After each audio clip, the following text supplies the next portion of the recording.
Assalamualaikum warahmatullahi wabarakatuh.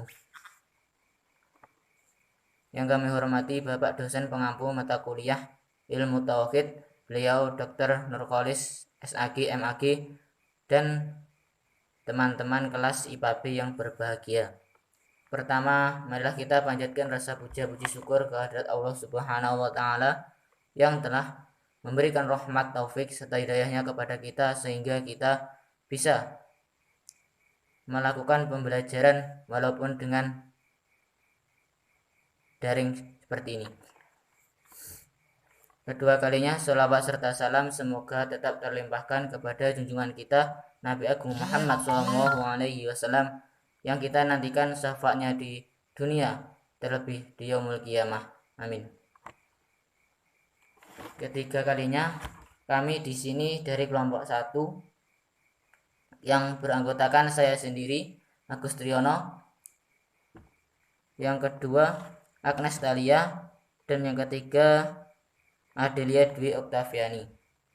Kami di sini akan mempresentasikan ilmu tauhid dengan tema sejarah kemunculan aliran-aliran kalam dan kerangka berpikir aliran-aliran kalam secara rasional dan tradisional.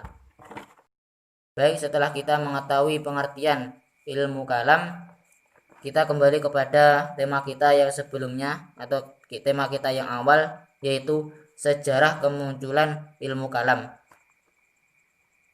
Adapun yang melatari atau sebab munculnya ilmu kalam atau aliran-aliran kalam itu tidak terlepas dari faktor-faktor politik yang awalnya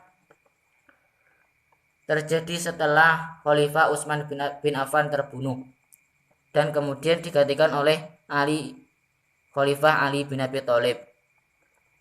Peristiwa menyedihkan tersebut atau peristiwa terbunuhnya Khalifah Utsman dalam sejarah Islam sering disebut dengan fitnah al-kubra atau fitnah besar. Dan masa Khalifah Abu Bakar dan Umar, masalah-masalah atau problema tentang keagamaan masih relatif kecil atau belum tampak oleh masyarakat, termasuk masalah akidah. Tapi setelah Umar wafat dan digantikan oleh Khalifah Utsman atau Utsman bin Affan naik tahta menjadi khalifah, fitnah-fitnah pun mulai bermunculan. Masalah-masalah atau fitnah-fitnah tersebut juga masih berlangsung pada masa Khalifah Ali bin Abi Thalib, seperti yang terjadi perang saudara. Yang pertama yaitu perang saudara dengan Zubair bin dan Tolhah dan Aisyah yang dikenal dengan perang Jamal. Dan yang kedua yaitu perang antara Ali dan Muawiyah yang sering dikenal dengan perang Siffin. Pertempuran antara Zubair dan kawan-kawan dimenangkan pihak Ali bin Abi Thalib, sedangkan dengan Muawiyah berakhir dengan tahkim atau arbitrase dan bisa disebut dengan perjanjian damai. Proses atau pelaksanaan arbitrase tersebut dilakukan dengan cara mengirimkan perwakilan dari dua golongan tersebut, yaitu perwakilan dari pihak Muawiyah dan perwakilan dari pihak Ali. Kedua perwakilan itu bersepakat untuk menjatuhkan dua khalifah tersebut. Namun pada saat proses tahkim, justru pihak Muawiyah tidak menepati janjinya atau menepati kesepakatannya, yaitu menjatuhkan khalifah, namun malah mengangkat Muawiyah menjadi khalifah yang sah. Sedangkan dari pihak Ali menepati kesepakatan tersebut, yaitu menjatuhkan Khalifah Ali. Dari masalah-masalah tersebut sangat berpengaruh pada perkembangan ilmu tauhid atau ilmu keagamaan, terutama pada lahirnya golongan-golongan yang berteologi Islam, terutama pada masalah peperangan antara Muawiyah dan pihak Ali. Di situ pihak Ali terpisah menjadi dua bagian, yaitu Syiah, yaitu kelompok atau orang-orang yang masih setia dengan Khalifah Ali atau percaya dengan Ali. Sedangkan yang kedua yaitu Khawarij, yaitu keluar dari golongan tersebut karena mereka tidak setuju apa yang diputuskan oleh Ali, menerima tahkim itu. Dan secara lambat laun teologi tersebut juga terpecah lagi menjadi beberapa sekte.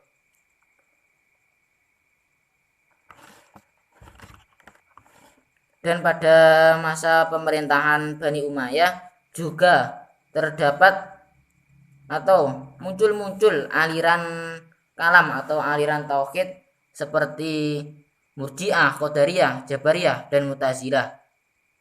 Dan juga pada masa Abu Abbas atau Bani Abbasiyah juga muncul atau membentuk aliran kalam yaitu Mu'tazilah, seperti Mu'tazilah. Namun pada masa itu aliran Mu'tazilah mengagungkan akal dan melahirkan berbagai pendapat kontroversial menyebabkan kaum tradisional tidak menyukainya, dan akhirnya lahirlah aliran Ahlus Sunnah wal Jamaah dengan tokoh besarnya Abu Hasan Al-Asy'ari dan Abu Mansur Al-Maturidi. Aliran kalam.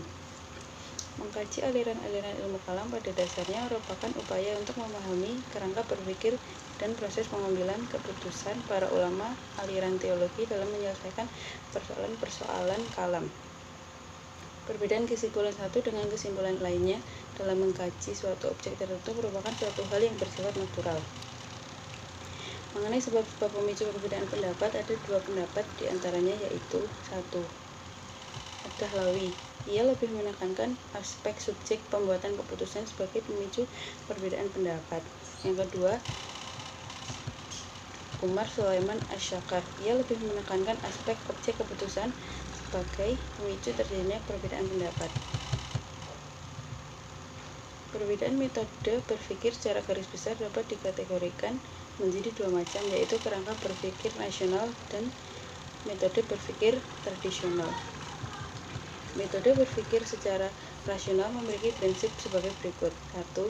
Hanya terikat dengan dogma-dogma yang dengan jelas dan tegas disebutkan dalam Al-Quran dan hadis Nabi, yakni ayat-ayat qat'i atau teks yang diinterpretasikan lagi kepada arti lain selain arti harfinya. 2. Memberikan kebebasan kepada manusia dalam berbuat dan berkehendak, serta memberikan daya yang kuat pada akal. 3. Fokus dalam prinsip berpikir rasional adalah lebih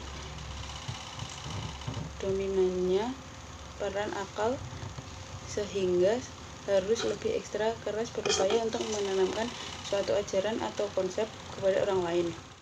Adapun ciri teologi tradisional yaitu yang pertama, akal mempunyai kedudukan yang rendah. Karena dalam memahami wahyu, aliran ini cenderung mengambil arti lafzi atau literal. Kedua, manusia tidak bebas bergerak dan berkehendak. Ketiga, kekuasaan kehendak mutlak Tuhan menurut paham ini bukanlah sunatullah, namun benar-benar menurut kehendak mutlak Tuhan. 4. Teologi ini menganggap Tuhan dapat dilihat oleh manusia dengan mata kepala di akhirat nanti. Paham ini sejajar dengan pendapat mereka bahwa Tuhan mempunyai sifat-sifat tajasum atau antropomorfisme. Sungguh pun sifat-sifat itu tidak sama dengan sifat jasmani manusia. Kelima, mengatakan bahwa sada adalah sifat dan sebagai sifat Tuhan mestilah kekal. Adapun berpikir tradisional memiliki prinsip-prinsip sebagai berikut. 1. Terikat pada dogma-dogma dan ayat-ayat yang mengandung arti zani atau tersayang boleh mengandung arti lain. 2. Tidak memberikan kebebasan kepada manusia dalam berkehendak dan berbuat. 3. Memberikan daya yang kecil kepada akal. Sekian presentasi dari kelompok kami, semoga bermanfaat. Wassalamualaikum warahmatullahi wabarakatuh.